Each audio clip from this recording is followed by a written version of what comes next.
Good afternoon, everyone, and welcome to a Tech Moment on Cannabis Tech. I'm your host, Christina Etter. In this podcast, we take just 15 minutes to cover some of the exciting technology advances in the cannabis and hemp industries. Today, in the world of cannabis cultivation, choosing the right lighting can be absolutely critical. And whether you're a small home grow or a big commercial grow, lighting can make all the difference in your end result in your crop. Today, I am talking with Noah Miller, the CEO, and Kevin Frender, the CTO and CSO of Black Dog Lighting, and they're here to talk to us a little bit about the advances in lighting in cannabis over the last several years. Welcome to the show, guys. Hi, Christy. Nice to see you. Oh, great to meet you. Thanks for being here. So tell us a little bit about Black Dog and the story behind the company. How did this company actually become one of the leaders in lighting in the cannabis industry? Well, thanks. Like many of the industries or many of the companies in our industry, the great cannabis industry, a lot of it's born out of necessity. And the gentleman that started the company wasn't comfortable with the heat and the danger of traditional HID lighting. To simplify it, he tried to purchase an LED online, and as many people had the experience, if we rewind 10 years ago in technology, the LED really wasn't there, and a lot of the grow lights, the LED grow lights being sold, really couldn't accomplish the task of growing and flowering cannabis effectively. He thought he could do better, started a company, found a manufacturer, and it was off to the races. I joined shortly thereafter along with Kevin. We've been there ever since, growing the company, and we've been in business getting close to 10 years now, which makes us in the LED grow light space kind of a grandfather. And it's good to be here, and we've had a fun time building it up, and we both love the plant and the overall industry as a whole, so it's been a lot of fun getting this company going. Fantastic. So tell me a little bit about the differences between these two different types of lighting. So there's LED, and then there's the more traditional, the HID type lighting. What kind of factors do growers need to take into consideration, and what are some of the benefits that come with using LED lights? Well, HID lighting has been used a long time for growing indoors because it's very powerful. It's fairly efficient at converting electricity into a lot of light, and plants need a lot of light. But HID lighting inherently always makes light the same way. It heats gases up and runs an electric arc through them until they glow. What color of light you get out from that process is entirely dependent on the gases that are in that bulb. And they really can't be changed. You can play with the chemistry a little bit, but not really tweak it that much because things start interacting, especially at those high temperatures in that plasma that you're creating. And so they really can't tweak the spectrum. You pretty much get what you happen to get. And it so happens that high pressure sodium lights, which we've seen used for decades now as street lights, as parking lot lights, they happen to be very efficient at converting electricity into photons. And the spectrum happens to be good enough that you can get away with growing plants with them. And so that's how they became the default de facto standard. They work much better than fluorescent lights, which are just woefully and underpowered. And but again, with high pressure sodium lights, you get a nice orangish glow, which plants happen to be able to use for growing, but it's not exactly what they would prefer to use for growing. With LEDs, they work on a fundamentally different way by actually controlling how little tiny gaps, little atom-sized gaps actually in silicon wafers are spaced out, and then running electricity through them, we can create exactly the spectrum of light we want. So we get LEDs that create blue light, that create shortwave blue light, that create ultraviolet light, that create red light. We can combine those LEDs in different ways to get exactly the spectrum we want. So unlike with high pressure sodium and metal halide, where you get the spectrum that you get when you happen to heat these gases up, and you can't really change it, with LEDs, we can tweak the spectrum to be whatever we want. And a lot of research has been going into LEDs recently. They're taking over the world of lighting, as you may have noticed in your local area. Street lights are being replaced with LED lights. Why? Because they're a lot more efficient. And we see all of these white LEDs being deployed everywhere. Those white LEDs had literally a decade and a half of research going into them to make them the perfect solution for human eye light. They are much more efficient than high pressure sodium at not only lighting up a parking lot, but also making the color rendition much better for us. So instead of just seeing this yellowish, orangish haze all the time at night in the parking lot, you can actually see the colors as they should be. So these white LEDs have been designed to be just absolutely perfect for human eyes. And it turns out, much like high pressure sodium light, they can be used for growing plants as well. But it's not the spectrum plants actually want. Our eyes evolved to see the colors of light that plants typically don't use, because that allows us to more easily differentiate between the things we might want to eat and the things that might want to eat us in the forest. So our eyes naturally see the colors of light, the green, that the plants mostly reflect, and that's where our eyes are most sensitive. These so-called broad spectrum or white LEDs or full spectrum LEDs are putting out mostly yellow and green light, because that's where the human eye is most effective at seeing and most efficient at seeing. So there's a fundamental technology difference between how HID works and LED works, but because LED has so many different options, so many different colors, and even tunings in terms of these white full spectrum LEDs that are actually designed entirely for human eyes, that it's not really the case where in the past, one high pressure sodium bulb is pretty much the same as the next. They may be slightly more or less efficient, but it's not really a big difference between them. When people see LED grow lights, there's hundreds, literally thousands of different kinds of LED grow lights on the market. And a lot of them are just being made the cheapest way possible with these white full spectrum LEDs, which work. They work just like high pressure sodium does. But our goal is always not just to get plant lights to work, but to really truly maximize the results we can get out of it. And one thing to follow up there, the interesting thing is, Christy, you're very involved in the industry, and most people, when they think of LED, all they think about is it's not as hot, it's less heat. And while that is an amazing thing, that's the efficiency we're talking about. But I'll tell you, when I got into it, I thought the same thing when I joined Black Dog. I thought, this is great. I'm a tech guy. I love the efficiency. As I learned more about the plants and what Kevin's talking about, I would tell you, as a plant lover, I think the more fascinating thing about LED isn't the heat. That's a nice benefit, and that's great. Efficiency is great. Lower cost to produce your cannabis is great. However, from a plant standpoint, the most interesting thing is what Kevin's talking about, the ability to tune the spectrum and create the light that the plant wants versus just throwing light at it, kind of the old hit it with the big hammer analogy. So to us, it's more about the finesse, and LED offers the ability to finesse the plants in the spectrum in a way that you just can't get out of a single bulb. So it's kind of interesting. Everyone thinks about it for heat, but I think there's a lot of other benefits Kevin was speaking about. So that's a great segue into this next question that I have. Let's talk a little bit about the research that you're doing and looking at these various lighting spectrums, dealing with the photosynthesis in the plant, and how does that actually impact the cannabinoid yields? So now as farmers are starting to look at growing these plants, how can they increase their yields just by changing out lighting? So there's multiple different ways, and there's a number of different things that we're always looking to maximize. We're always looking to maximize the quality, the cannabinoid yields, the terpenes, THC and CBD. In addition, though, we're always looking to maximize the actual flower yield from the plant. So not only higher quality, higher potency, but also we want more of it. And it turns out by manipulating the spectrum very specifically, we can do exactly that. So plants have evolved over hundreds of millions of years, but a lot of things that plants have evolved have been maintained and are the same, whether it's a spruce tree or a pot plant or an African violet. They all behave the same way in response to exposure to different colors of light. And you can use different colors of light and the ratios of different colors of light to manipulate how the plants grow, as well as how the light actually manages to get through their canopy.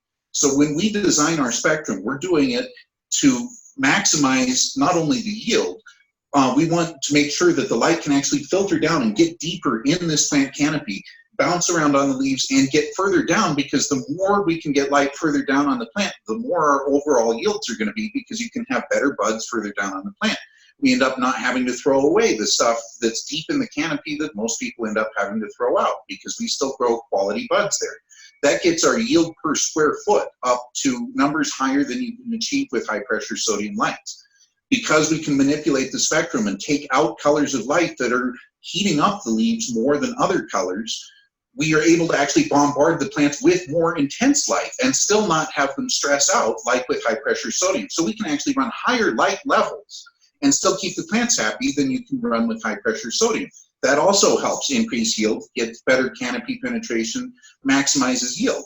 And then we include in there deep blue and ultraviolet in our spectrum. And ultraviolet is interesting in that there is research showing that it is actually used for photosynthesis, and it being more energetic, it's one of the ways we get penetration deeper into the canopy to maximize that overall yield. But plants react the same way that we do to ultraviolet exposure. When we get exposed to ultraviolet light, our skin actually develops additional pigmentation and we turn tan to help protect ourselves from that ultraviolet light. Plants do various different things, and different kinds of plants have different responses to ultraviolet light. But in most plants, even cannabis plants, you'll see them producing purple pigmentation, that anthocyanin. You'll see purple streaks on the leaves. You'll see more purple in the flowers with exposure to ultraviolet light, because that purple pigmentation is a natural sunscreen. Turns out that trichomes are also a natural sunscreen that cannabis plants produce when they're exposed to high light levels with ultraviolet. So the more ultraviolet we put on there, the more trichomes we get. So not only are we increasing the THC and CBD content of those trichomes, we're also creating more trichomes per leaf, per flower. And then by getting better canopy penetration, we're doing that further down on the plant as well. So if you're doing extracts, if you're doing any sort of full plant extracts, we get you not just a little bit more, but a lot more per plant off of your entire plant, because there's more trichomes that are more potent all over the plant further down than you would get with the high pressure sodium light. In addition, as side benefits, ultraviolet light is very hard on single-celled organisms, much more so than multi-celled organisms like plants. But on things like powdery mildew, ultraviolet light exposure kills powdery mildew spores over time. And we're not talking long time periods, fairly short time periods. So ultraviolet light actually helps prevent powdery mildew in your grow. It actually, because the plant actually responds by thickening its cell walls, it actually makes the plants more resistant to attack by powdery mildew, by bacteria, by rots, by fungi, and even by insects. And insects don't like ultraviolet light either. They prefer not to be exposed to it. So ultraviolet light is really our secret weapon, and it's amazing how many lights out there don't have any ultraviolet light in it. Interesting. So let me kind of play devil's advocate for a second and kind of step into days of lighting past. And I know that in the past, a lot of commercial grow facilities have kind of hesitated from LEDs. You know, they were claiming, or not necessarily claiming, but saying that they just don't produce the power that they need in order to grow these big, beautiful plants and commercial quality cannabis. How has Black Dog actually addressed that? I mean, you're talking about all these different spectrums. Let's talk about how the lighting actually addresses the power issue as well. So if we rewind again back to the beginning of Black Dog, let's go back 10 years in cannabis. I think you've been in the industry quite a long time, Christy. So back in the day when we started, some of our taglines were stop using street lights, start using grow lights, right? Because as Kevin said, that HID has been around for a long time. It's originally used and is still used as street lights. And while it can work for cannabis, it has no tie to that. It wasn't designed for that. So at first we started to say that, but we ran into a lot of the pushback you're saying because, and that's again part of the reason the company was created, is because there were LEDs that could not perform. Not only would they not flower, there were some that would pretty much kill your plant, and I personally used some of those. They were terrible spectrums and just trash the plants. So part of that is driven by the tech. The technology wasn't quite there yet. We're advancing rapidly. LED is more like Moore's Law. It's following more processor where it's getting better, whereas HID is a stagnated technology. We're improving constantly. And the other part is people were, what we say, over-promising, under-delivering, or just putting out garbage lights. And that really did give a black eye to the LED grow light industry for a while. And that's, let's just say, unscrupulous operators not doing the right thing. So that did unfortunately hurt the industry of LED grow lights, but we've dug out from it just by being there for years and turning out a quality product. Now our yields can match and beat HID. We've demonstrated in videos and in time lapses at time and again that we can get well over 3.5 pounds with a single light of ours. And there's nobody that can laugh at that and say it doesn't work. So yes, I would agree wholeheartedly. It's been a challenge, but it's also something we knew was a fight worth fighting, and we knew it was going to be a very slow game. And again, at 9.5 years, I'd say in the last year and a half, we've really seen commercial finally make the turn. Originally, what was fueling LED grow lights were early adopters, just like in tech and phones or computers. You got those people that want the bleeding edge, right? That's what grew our company, the hobbyists, the people that really wanted the coolest, most cutting edge tech in the garden for the highest quality. And they've stuck with us, and that's what's built the company as the technology is maturing. And now we're seeing everybody is realizing it is here, it's here to stay, it's not going anywhere, and it really is the future of cannabis indoor cultivation. Fabulous. Now I understand that you have some demos to show us here. You're going to take us on a little tour to show us just how great or just how fabulous the plants love these lights. So you want to take us on that tour now? Yeah, we always say the proof's in the pudding, so let's show you some of that. Right. Christy, we're in one of our R&D spaces. What we've got here are 3 bays. Are you getting this okay? Yeah, it's all coming through fine. So we've got here is our Phytomax 21000. This is our biggest light. It's the largest LED grow light in the industry. It's 1,050 watts at the plug, so it's a large light. It's what we generally deploy commercially. This is sitting over a 4x4 bay right now of Blue Dream. A lot of people laugh at Blue Dream. This is a very old cut. It's near and dear to our hearts. Had it for about 15 years, and so we love it. But I'd like to point out this is true research and development, and that these plants are not the way we'd like them to look in our own personal grow. This is truly research. You can see if I look closely here, you know, what we've got is plants that are, let's see here, there we go. They're definitely a little bit overgrown in that they've run long. For R&D purposes, so that we don't test the flower, we're really trying to test lights. We take everything exactly 70 days to remove that variable from the research, right? So here we've got our 1,000 growing a 4x4. And why are we doing that? Because we're going to compare it to our 600 up here, also growing in a 4x4. So here we've got the same thing, Blue Dream, in an identical bay with climate control so that they're matched. And then we're just going to grow these all the way through. We're going to take laboratory tests, get the THC and all that off of it. We want to check and see how our content, our quality is going, as Kevin was talking about. And then, of course, we're going to measure yields and see how things are going with these particular lights. And then just for fun, because we are doing R&D, there's a third bay, which is going to look green because I've got our corrective lens on here. This is a white LED. And let's take the color correction off. And this is a white LED. And we're testing against this just to see and be able to prove to ourselves and to our customers and all of our commercial customers especially what the difference is growing with a white LED versus a targeted spectrum like we provide. So here we've got a white LED growing also in a 4x4 bay. We're going to show the yield difference as well as the quality difference. So this is a quick, as we call it, a side-by-side trial. All right, Christy, so what we have here is a 4x4 tent. This is the new tent we just brought on. As lighting geeks, one thing we like to explain to people is all the tents have been silver and everyone uses Mylar. I thought, like everybody else, that's the most reflective. That's a bit of an old wives' tale. The best reflective surface is white.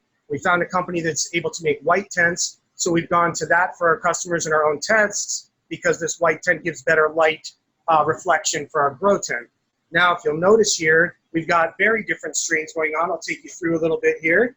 First off, we've got some beautiful purple punch, kind of a darling in the industry right now. Everybody's enjoying it. Beautiful, frosty, gorgeous structure, and a really good smell to it. Over here to the left of it, we've got Sunset Sherbet, another cool one out here that is really catching traction and a beautiful flower. These are actually clones we purchased from a local dispensary, so we're excited to do this first run with them. We've got a couple classics in the back. I'll take you back here and show you. You got Golden Goat back here, and then we've got Durban Poison back here. So it's great to have fun with these strains. Again, as much as we love the tech and the lights, it's a lot of fun. We do enjoy the cannabis side. So we've got 4 different genetics in here, and this is a test to see how these different genetics react. We have found variation amongst plants and how they absorb light or how much light they're willing to take. So for us, it's a couple-pronged test. One, just to continuously test our lights and play with them, and then also to learn more about how different genetics react to the spectrum as well as the light intensity. So we've got 4 different genetics in here to test this. And then the last one I'd like to show you is one of our smaller lights, our 600. This is a smaller tent. There's a 3x3. The last one was 4x4. This is our middle light at 600 watts because we have lights in 200 watt steps, 200, 400, 600, 800, 1,000. Pretty easy to remember. And in this tent, we're full of a nice local genetic from a friend. It's called Blackberry Fizz. It smells like huckleberry jam, as somebody once told me. It is a beautiful smelling cannabis, and you can see it's got a really nice structure to it, really nice tops, frosty, and it smells beautiful. And when it finishes, it's got a really nice blackberry kind of coloration, a dark purple coloration. So it's really beautiful. So those are the 2 tests that we're running right now in tents, and then we have that 3-day as well. But obviously, this is the part of the job we really enjoy quite a bit, is doing the R&D, get a little hands-on, and that's where we're at right now. Well, thank you so much for taking us on the tour today, guys, and thank you for your time for the interview. I really appreciate all the information that you've given us about the advances in LED lighting, and seeing the plants in full bloom was absolutely beautiful. Do you want to tell our listeners where they can go to find out more about Black Dog Lighting? Yes, certainly. We're really big on research and sharing it, because we don't like the fact it's been underground for so long and the information hasn't been shared. So we have a huge amount, an incredibly deep website at blackdogled.com. And I recommend checking out the FAQ if you want to do a deep dive into the knowledge. And of course, there's research all over the site, and it's a great place to learn. The other thing that we're really big on is educating. We'd like everybody to be growing if they would like at home. So we have, I think we're approaching around 80 videos on our YouTube channel, and we've got a lot of grow-alongs where we take people from beginning to end. Whether you're an advanced grower or a beginner grower, there's a wealth of knowledge on there showing topping, defoliation, how to feed your plants, how to harvest them, everything, and they're taken all the way through many different grows. So we're really big on that. From seed to harvest to cure, all the way through on, I think, 7 grows now. Yeah. So we definitely like to share the knowledge, whether you want to buy a light or not. Please enjoy the content, because we would like everyone to learn more about this plant. Thank you so much, guys, for joining us on A Tech Moment today. Thanks for having us, Christy. Take care.